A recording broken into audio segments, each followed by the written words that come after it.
Namo tassa bhagavato arahato samma sambuddhassa.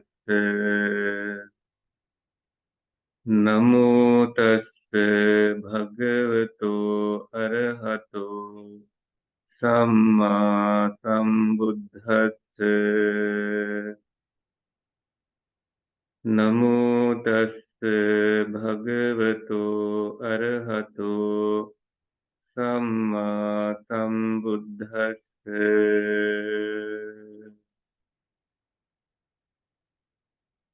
I pay homage to the Blessed One, Worthy One, the fully enlightened Sambuddha.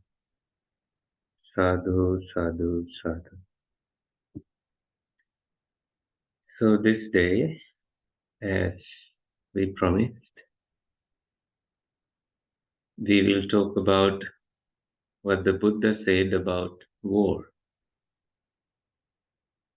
To begin with, I will read a poem that is from Marwan Makhoul. He wrote, "In order for me to write poetry that isn't political, I must listen to the birds. And in order to hear the birds, the warplanes must be silent." And I love this poem because he is using his writing skills to say that he can't stop writing poems about war because he can't pay attention to other things like birds chirping and stuff like that. So I thought, as Peace House, we should also say more about war and what someone like the spiritual teachers like the Buddha has spoken about war. So I thought, we can talk about spiritual resilience and what the Buddha talked about victory and the value of protecting all beings. So when I say spiritual resilience, what I mean by that is keeping our minds continuously occupied with loving kindness, compassion, altruistic joy, and equanimity, especially in the face of adversity. When you see that violence, thoughts of violence, or thoughts of hatred being built in you, before it is too late, you choose more loving kindness and also rejoicing in the success of others. These are qualities that we can develop, and that kind of mind embodies spiritual resilience. And the Buddha has spoken many times of this subject called war, especially if you read the section, the chapter on violence, Daṇḍa vagga. The Buddha speaks about the war. We can visit Daṇḍa vagga now to see what the Buddha has said. So this is chapter 10 on Dhammapada. The Buddha says, "All tremble at violence, all fear death. Putting oneself in the place of another, one should not kill, nor cause another to kill." So this is one teaching he gave, just looking at all beings, animals included. They all tremble at fear, tremble at weapons and violence. We all have different kinds of fears, fear of the worst that might happen, and fear of we know how to get from A to B, but we also imagine the C, and that we may fear that. How do we get from there to B to C? That can cause some anxiety and develop some fear in your mind. The Buddha said, one who is seeking true spiritual happiness does not oppress other beings with violence. So this is another teaching he gave. And different other teachings, if you can visit chapter 10 of Dhammapada, the Buddha says,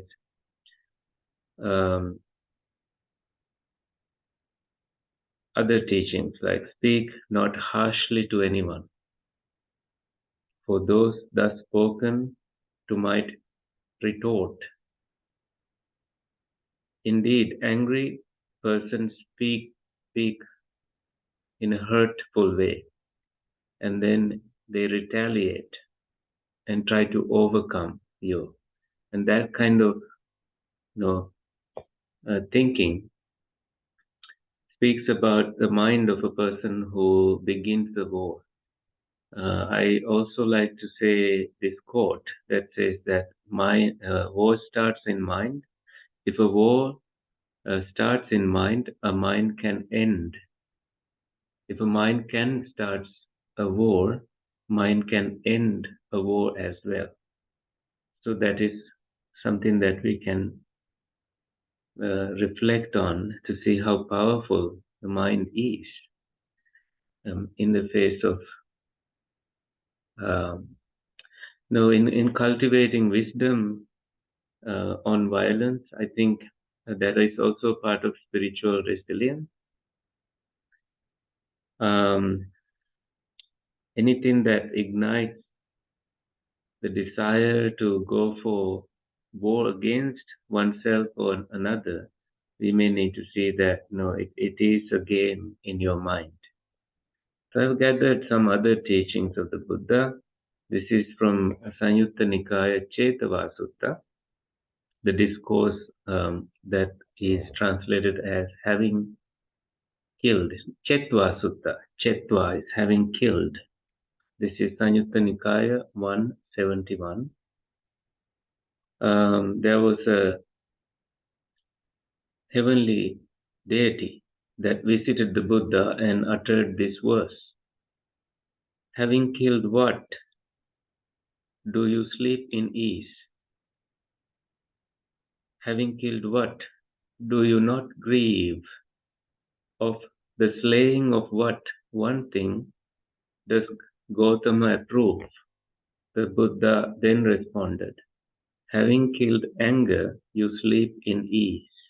Having killed anger, you do not grieve. The noble ones praise the slaying of anger with its honeyed crest and poison root. For having killed it, you do not grieve. This is in the Chetvā Sutta.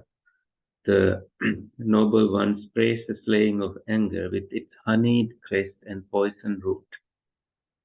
So outside it's lovely and it looks sweet to use anger against someone, but the roots of it is poisoned. Such a wise thing that we can incorporate in developing spiritual resilience. So the Buddha was incredibly clear about war, that one should not start a war, one should not go for war. But also we need to understand that being anti-war is not looking away to those who suffer, and it's not about abstaining from action that protects those who suffer. There are concerns in other beings, other people who might, also feel the pain of those who are affected by war.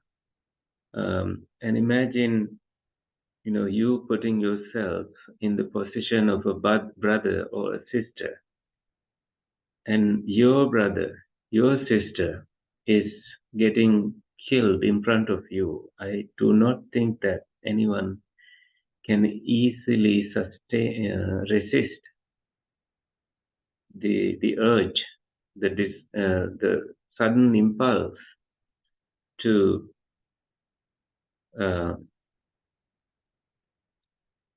to attack that enemy. This I of course understand. As a Buddhist monk, I would also uh, say that that kind of impulse to attack someone can come. I can imagine what I would feel if I have not developed my mind to a level of maybe an awakened monk. I would react out of anger.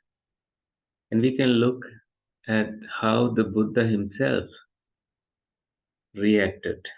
At the time of the Buddha, there was this wars starting between Shakyans and Kaulians.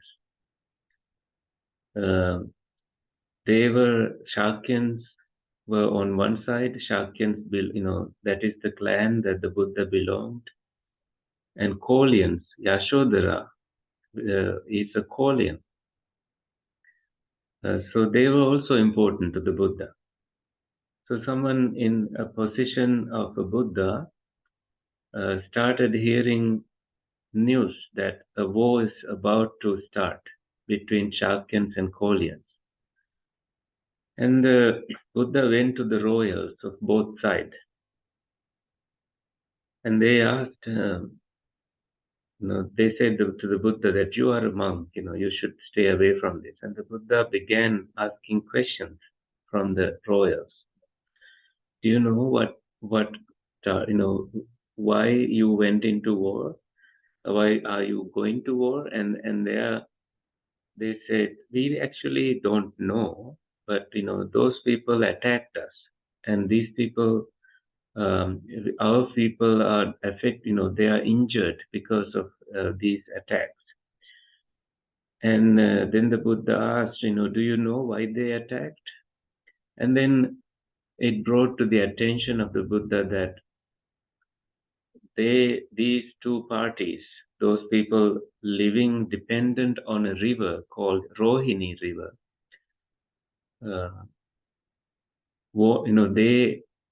they realized that the river did not have sufficient water for the farmers of both sides.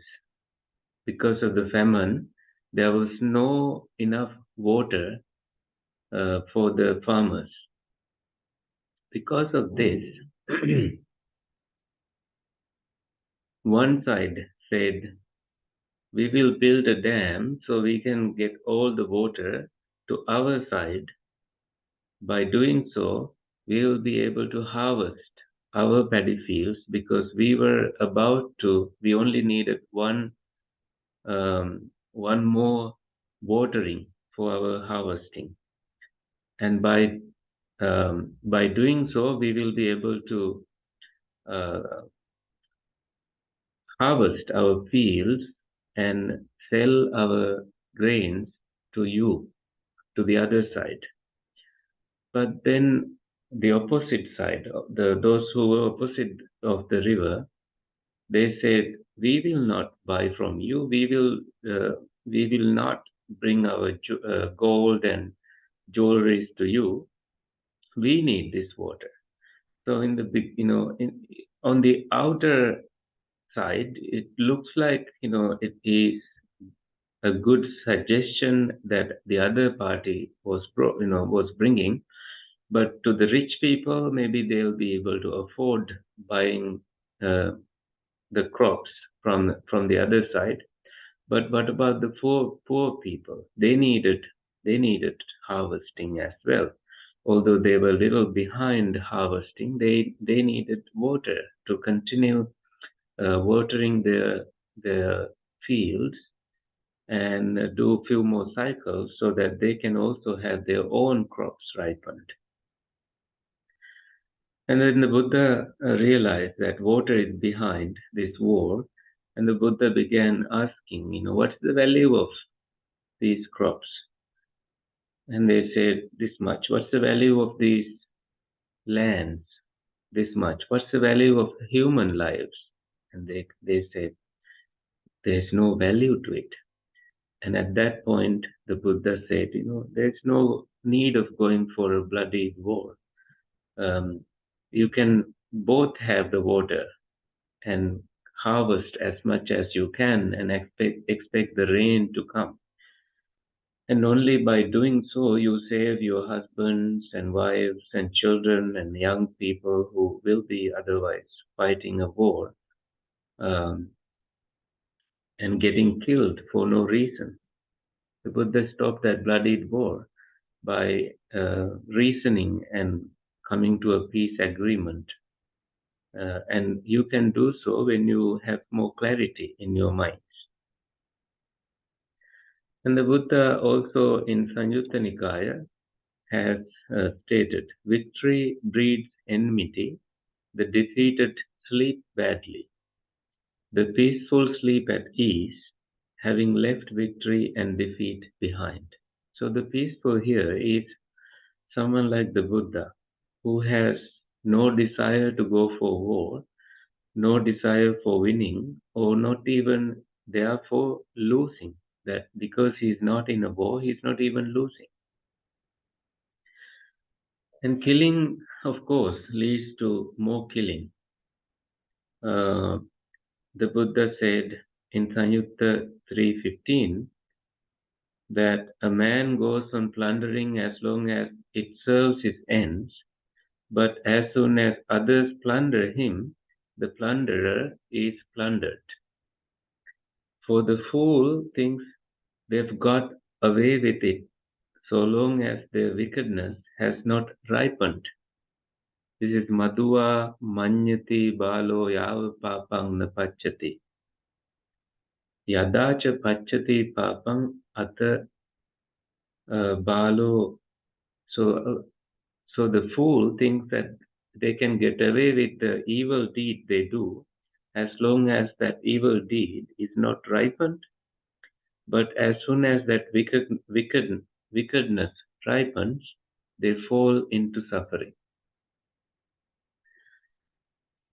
So another teaching that the Buddha gave is a killer creates a killer, a conqueror creates a conqueror, an abuser creates abuse, and a bully creates a bully.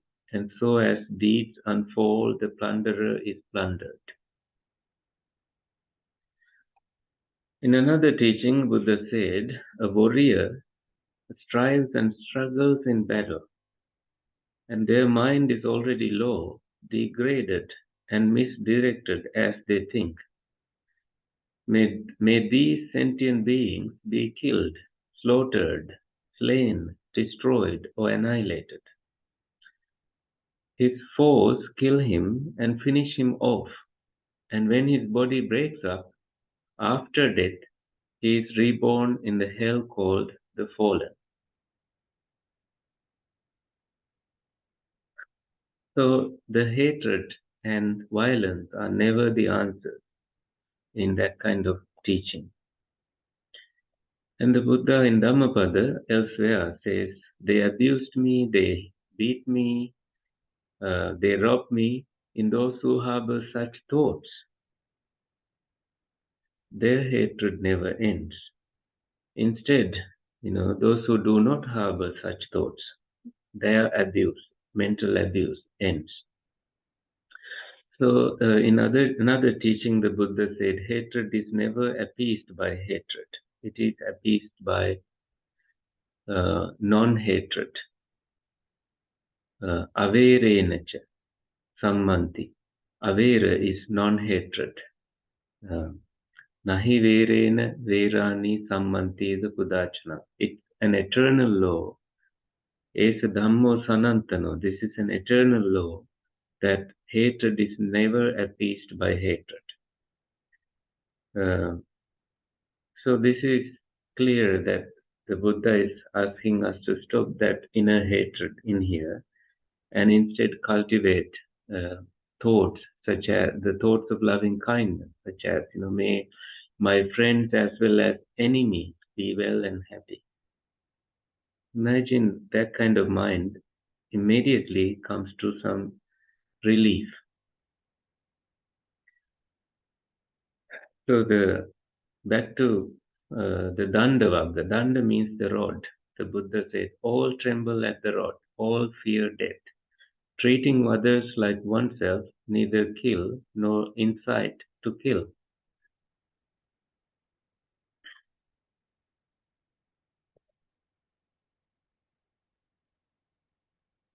So another interesting teaching of the Buddha is that he's making us think about previous lives of ours, saying it is not easy to find a sentient being who has not been your mother or father or brother or sister. It is not easy to find a sentient being who is in all this long time has not previously been your son or daughter.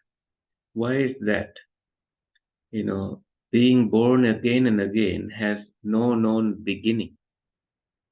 No first point is found of sentient beings roaming and transmigrating, hindered by ignorance and fettered by craving. For such a long time, you have undergone suffering, agony, and disaster, swelling in cemeteries, swelling the cemeteries. This is quite enough for you to become disillusioned, dispassionate, and freed regarding all conditions. So, mind being freed from delusion, freed from dispassion, freed from all such conditioning. And in Kakachupama Sutta, I think Majjhima Nikaya 21 is a number. The Buddha says, even if you are being sliced into pieces, violence is never the answer. Loving kindness is. Compassion is the answer. This is actually number 21. It reads like this. Even if low-down bandits were to sever your limbs, sever you limb by limb, anyone who had a malevolent thought on that account would not be following my instructions. If that happens, you should train like this. Our minds will remain unaffected. We will blurt out no bad words. We will remain full of compassion, loving kindness in minds, with a heart of loving kindness and no secret hate. We will meditate spreading a heart of loving kindness to that person. And with them as a basis, we will meditate spreading a heart full of loving kindness to all that is needing your loving kindness. With a heart abundant, expansive, limitless, free of enmity and ill will. That is how you should train. This is some instruction given to the Buddha. In that, there is a story of this housemaid called Vedeka. She tested her lady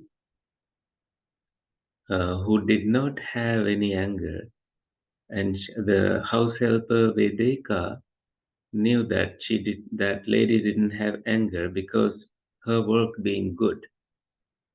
And then the moment that the lady of the household erupted in anger because Vedika tested her anger by oversleeping,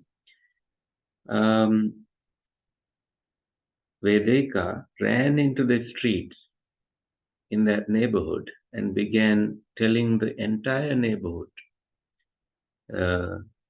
that my lady is full of anger. Look what my lady, who was well reputed for not having anger, did to me. So that's what that's what damaged the reputation of that lady.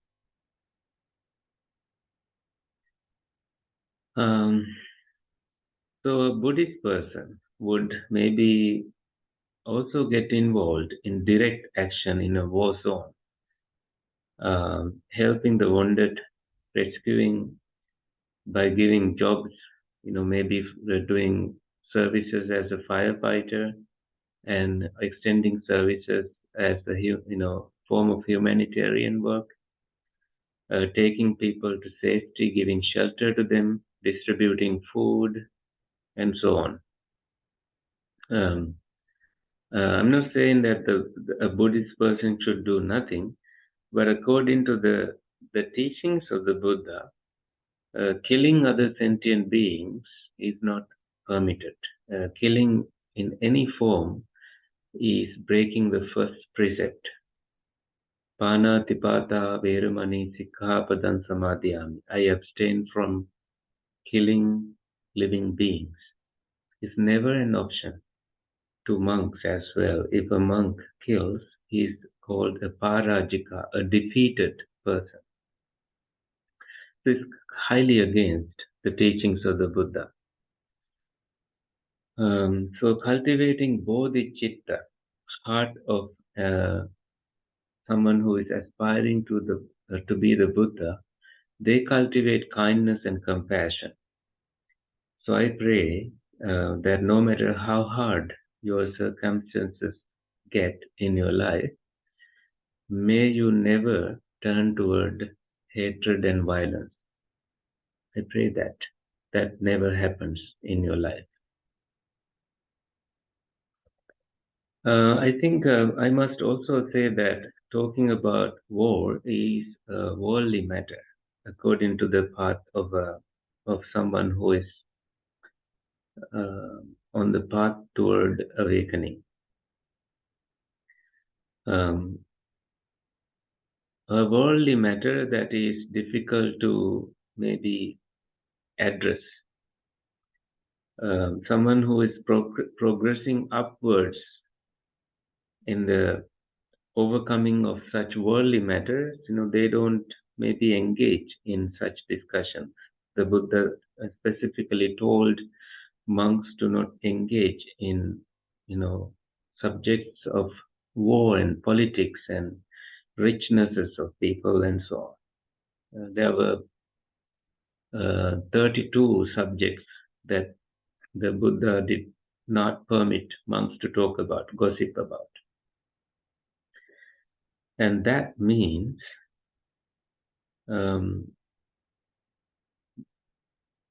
ultimately, when monks were gathered, there was something that that took their attention. It's right there that they wanted to talk about those things. And I think had the Buddha lived up until now, there will be more things that the Buddha will be banning monks from talking.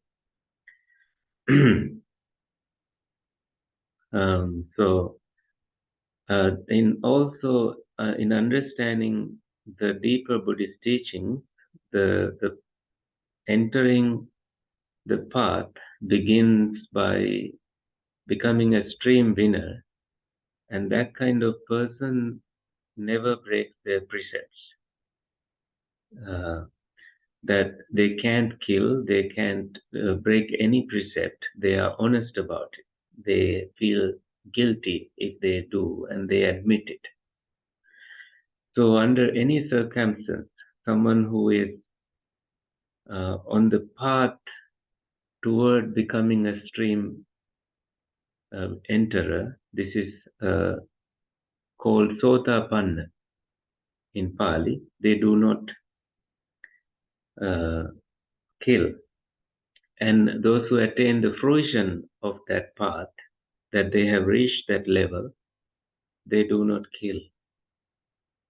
So this is clear in other stories also. In the story of the hunter, she was the wife of a hunter and she never contributed to killing.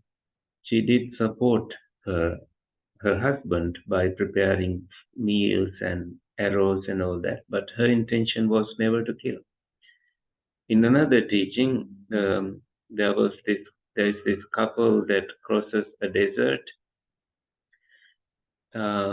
This is Amidst Sutta, and they are very close to crossing the desert, but they have a baby, and the only food that now they have left over is to eat their son. But just to survive, they do so. They did not have the intention of killing, but they ate their son and survived. This sounds very gruesome. How can you do that? But you need to put it into your perspective. Maybe it's something that you don't, maybe not for us to imagine. This is like someone who is stranded in sea and they have nothing to eat, and they would maybe eat whoever is dead. That is how I would take it. But read the Amidst Sutta for more details. There is also another sutta called what is it? What's the name of it? Amagandha Sutta, where the subject of vegetarianism is discussed. And if you want to read that, that's a different story that I will not address today.